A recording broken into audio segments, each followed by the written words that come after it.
Hello, my name is Umo. Welcome to University of Pattern Drafting. So today's tutorial is going to be on how to draft the pattern for this jumpsuit.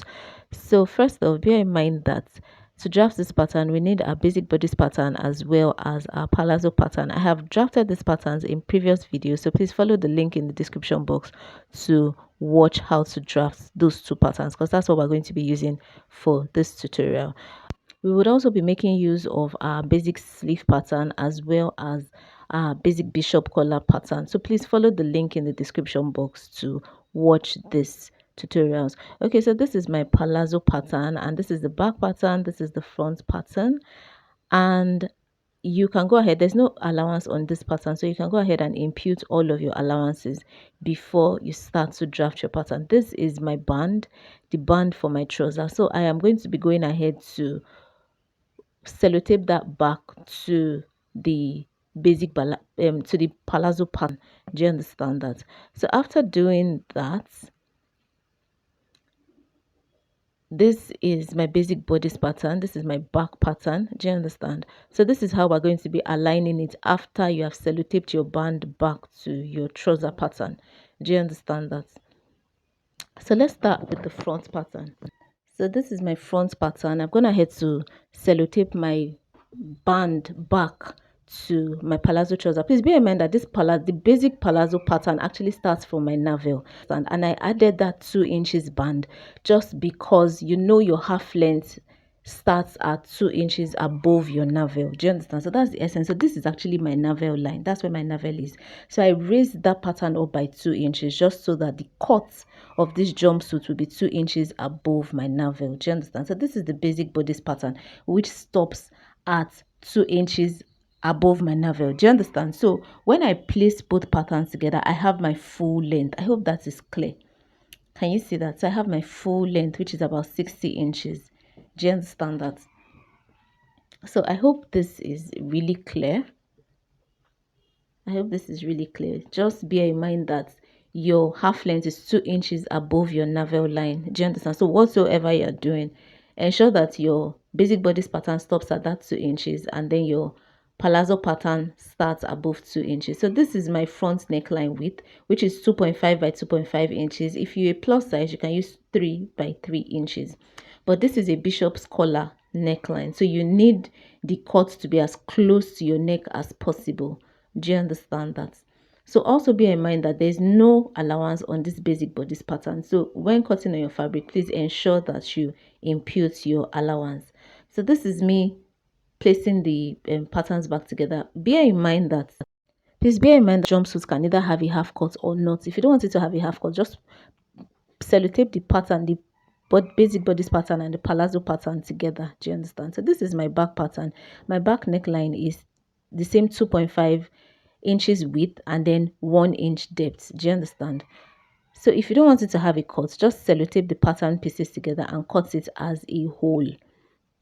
So this is my front pattern and then this is my back pattern. I'm going to be drafting out the pattern for my bishop's collar. So to draft out that pattern for my bishop's collar, you should go ahead and join your basic front and basic back bodies at the shoulder. Do you understand? So after joining it at the shoulder, please bear in mind that this pattern has no seam allowance. So if you're cutting on fabric, ensure that you cut out with allowance and then now go ahead and measure what your neckline width is, bearing in mind that your pattern paper or whatever it is on fold. So after measuring, you're still going to multiply whatsoever you have. So I think this is maybe 7 inches. Multiply that by 2, that's 14 inches. So this is me trying to draft out the pattern for my collar, my bishop's collar. So I'm measuring that same 7 inches. This my paper is on fold too. Do you understand? So I'm measuring that same 7 inches. Do you understand? From the fold of my paper, my pattern paper for my bishop's collar. So you see me measuring the same 7 inches. So I'm marking out that same 7 inches. And you see that from the fold of my pattern paper, the edge I start marking from is on the fold. So I'll just draw out that 7-inch straight line at that point, and then along that line I just drew, I would go up by 1 inch.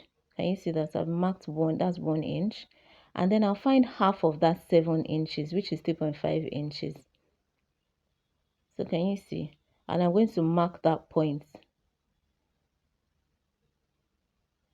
So that point, that 3.5 inches I just marked, I'll connect it to the 1 inch. Can you see that? So now the width of my bishop's collar should be about 1 inch, 1.25 inches, depending on how wide you want it to be. You can use as much as 1.5 inches. So this is me marking 1.25 inches width for my collar. Do you understand? And then I'm just going to go ahead and connect the points. So please bear in mind that as you have curved the line like that, it might be longer than that 7 inches that is supposed to be.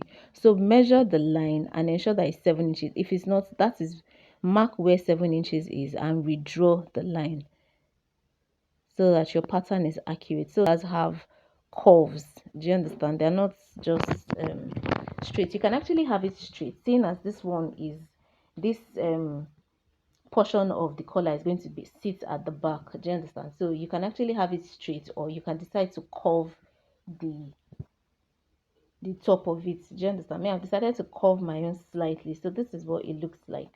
Do you understand?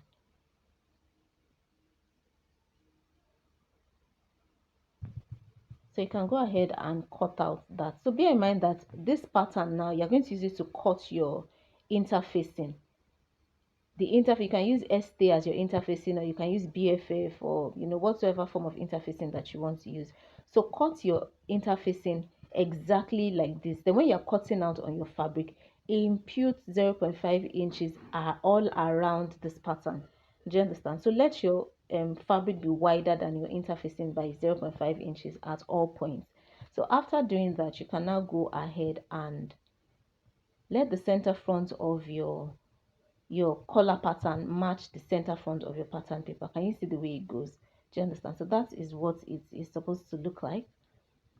So also remember that from the center back, there's something like a sort of like a rope or a ribbon or something like that. So remember to attach that right beside your zip.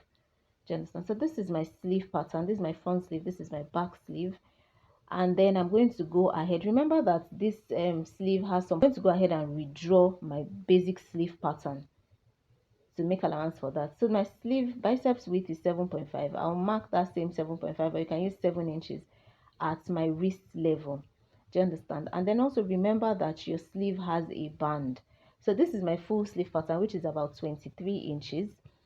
So because the sleeve has a band which is about 2.5 inches, I'm going to reduce this basic sleeve pattern, my sleeve pattern, by 2.5 inches, and then create a band that is 2.5 inches wide.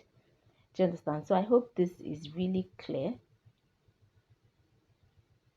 So this class is not really a beginner's class. So if you have issues understanding, please ensure that you join our beginner's class so that understanding the pattern drafting processes that I upload would be much easier for you. So this is my sleeve pattern. I'm going to go ahead and cut out that 2.5 inches. Do you understand? That is supposed to be for the band.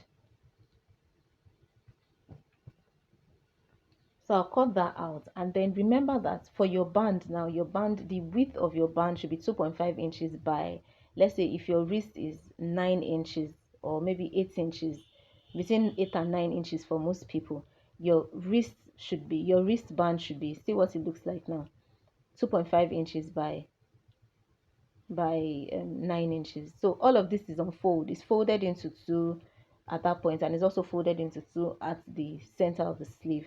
So you can go ahead and pleat your pattern, your fabric this way. Do you understand? So it sits well on your wristband. So this is basically what this looks like. You can go ahead and attach this to your, can you see that, to your basic bodice pattern. Do you understand that? Attach that to your basic bodice pattern, and then go ahead and attach your, found this tutorial helpful. Remember that there should be a zip at the back. So when cutting your back pattern, ensure that on your back palazzo there is 1 inch seam allowance to impute your zip, and then on your basic back pattern, so there should also be that same 1 inch. Do you understand? So your zip can stop at your hip line, do you understand, or slightly, maybe about an inch above your hip line. Thanks for watching, guys.